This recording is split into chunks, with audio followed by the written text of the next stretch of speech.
الفاتحة لحضرة النبي وآله وصحبه التابعين لجميع الأولياء والشهداء والصالحين وخصوصا مؤلف هذا الكتاب وصوله وفروعه ولمحبيه ولشيخنا ومربي روحنا المكرم أبي محمد أمين بدالي وصوله وفروعه ولمحبيه أن الله يشفي مرضى أبينا ولأزواج شيخنا ولجميع المسلمين أن الله يفضل ويفضل عيالنا من جميع الآفات والآحات والبليات والبليات وأن لهم الفاتحة. أعوذ بالله من الشيطان الرجيم. بسم الله الرحمن الرحيم. الحمد لله رب العالمين الرحمن الرحيم مالك يوم الدين إياك نعبد وإياك نستعين اهدنا الصراط المستقيم صراط الذين أنعمت عليهم غير المغضوب عليهم ولا الضالين من الله.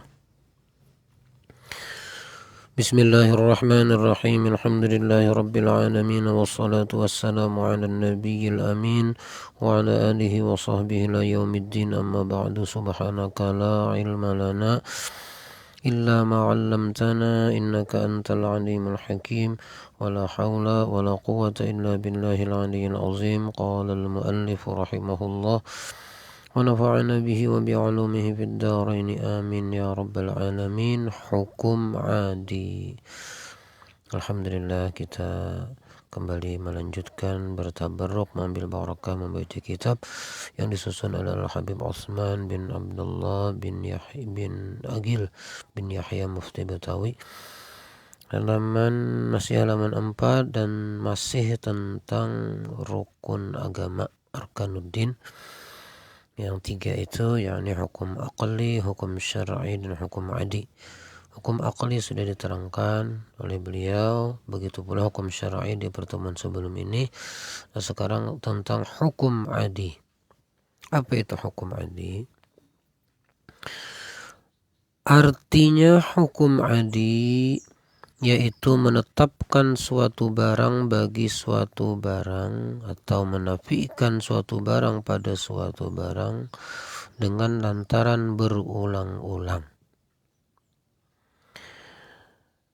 Hukum yaitu ketetapan berupa menerima atau menolak akan sesuatu. Yang kaitannya kepada adi atau hukum adi, penerimaan atau penolakan atas sesuatu dengan mendasarkan pada berulangnya suatu kejadian. Nah, jadi ketetapan ini dasarnya adalah berulangnya suatu kejadian.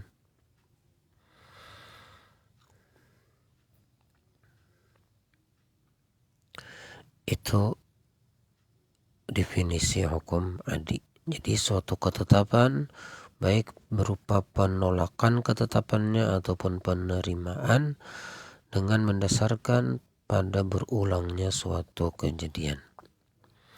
Serta sah bersalahan. Namun ketika ketetapan tadi tidak bersesuaian dengan kejadian, itu pun dimaklum sah-sah saja. Nanti kita terangkan ketika ada contoh lah.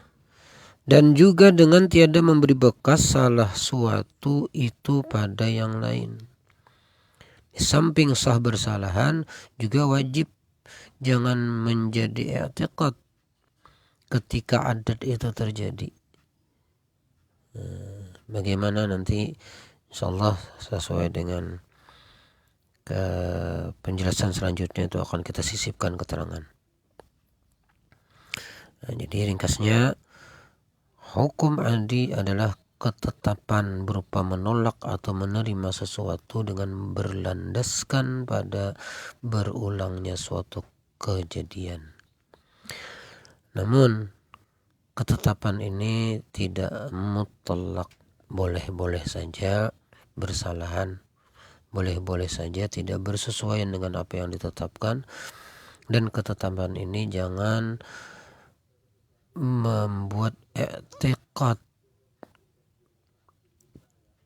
bahwa segala kejadian itu yang memberi bekaskan Allah, jangan terganggu. Artinya walau secara ketetapan adat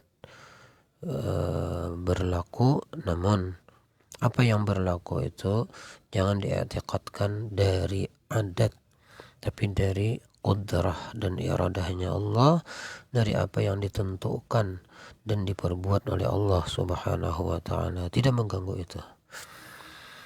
Maka terbahagi hukum adi atas 4 perkara yang tersebut di bawah ini. Maka kita ulang, terbahagi hukum adi atas 4 perkara yang tersebut di bawah ini. Di hukum adi ada 4, tidak sebagaimana hukum syar'i 7 kemarin ya, dan begitu pula hukum aqli 3, ini hukum adi 4. Pertama, pertambatan keadaan suatu barang dengan keadaan suatu barang lainnya, seumpama keadaan kenyang dengan keadaan makan.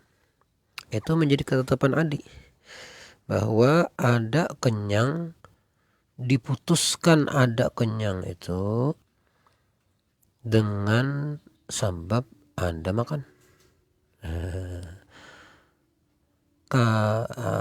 Kenyang yang dirasakan itu ditetapkan lantaran makan. Jadi kalau seseorang pingin beroleh rasa kenyang, ketetapan adi menentukan mesti makan. Begitu.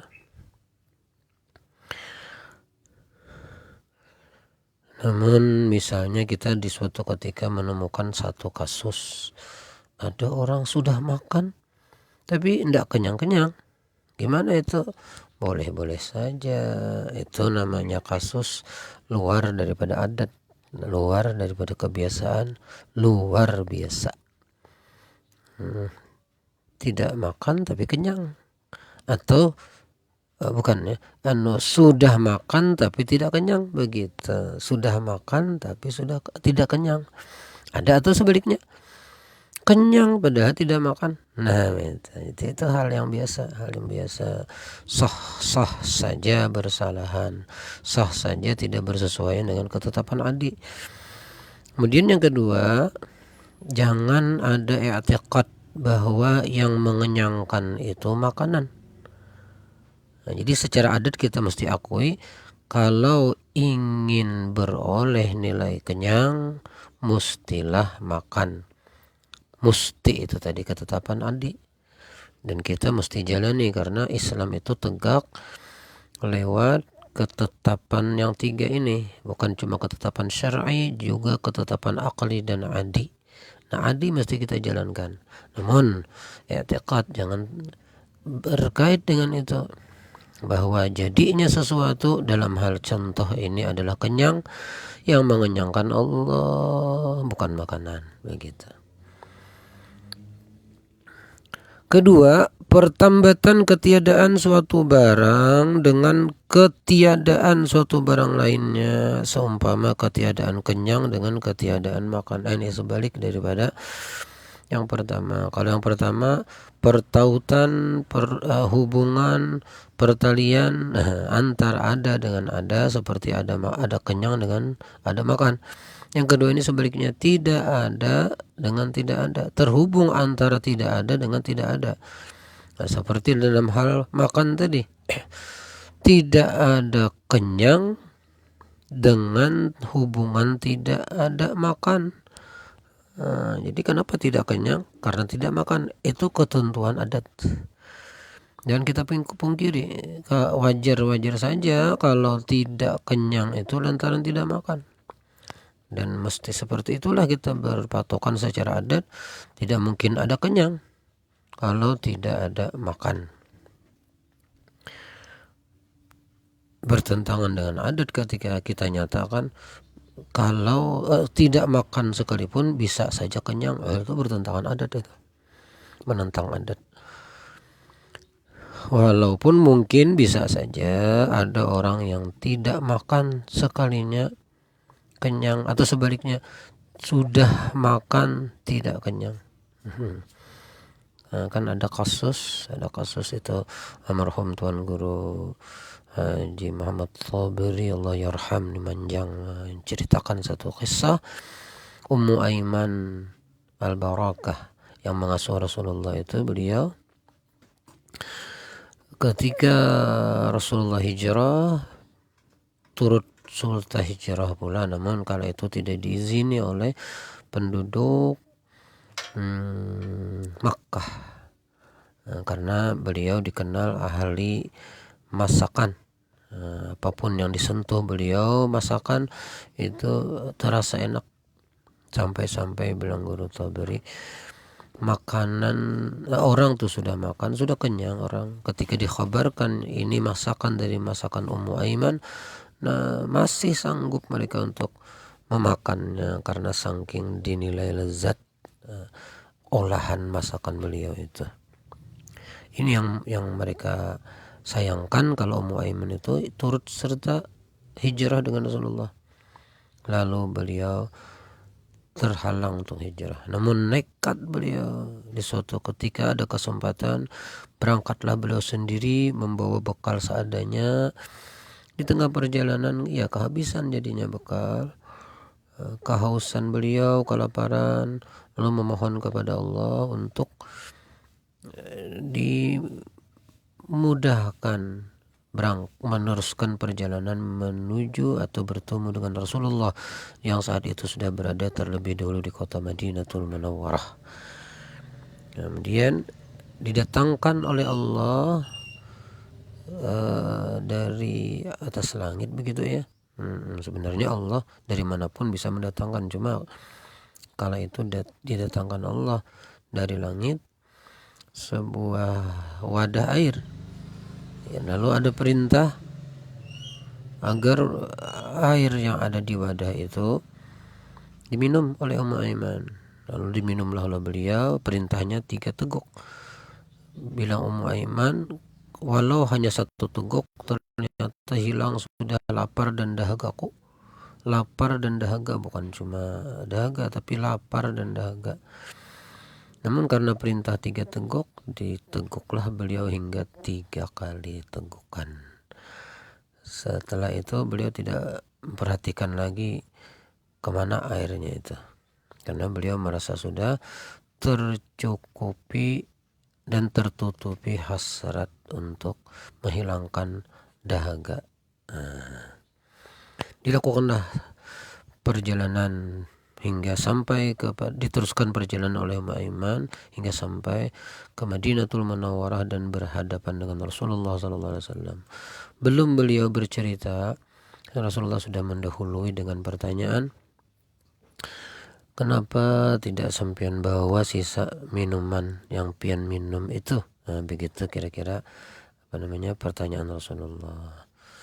Jadi bilang Ummu Aiman, tidak terpikir wahai Rasulullah, sebab ketika 1 teguk saja sudah hilang lapar dan dahaga ulun, disuruh 3 teguk. Jadi tidak ada terpikir untuk memperhatikan lagi sisanya, apalagi sampai membawa sisanya. Begitu bilang Ummu Aiman. Nah, sejak saat itu Ummu Aiman tidak pernah lagi tertimpa rasa lapar dan dahaga. Dan Nabi memberitahu air itu adalah air dari telaga beliau, telaga Kautsar. Namun menurut guru Tabri Manjang, bilang beliau tetap saja Ummu Aiman melakukan adat makan dan minum, tetap beliau geluti, beliau jalani karena itu adat. Walaupun sebenarnya beliau tidak lagi memerlukan itu semua. Begitu mestinya lah. Jadi bisa saja tanpa makan orang itu hilang lapar dan dahaganya, tidak merasakan lapar dan dahaga walau tanpa makan begitu. Bagaimana pandangan adat? Sah-sah saja. Itu cuma namanya di luar adat, di luar kebiasaan, luar biasa. Luar biasa itu kasus, tidak umum. Dan yang kedua, jangan ada i'tiqad kalau ada lapar, tidak kenyang itu lantaran tidak makan, bukan begitu. Ketika tidak didapat kenyang atau ketika tidak didapat lapar, ya Allah yang membuat itu semua.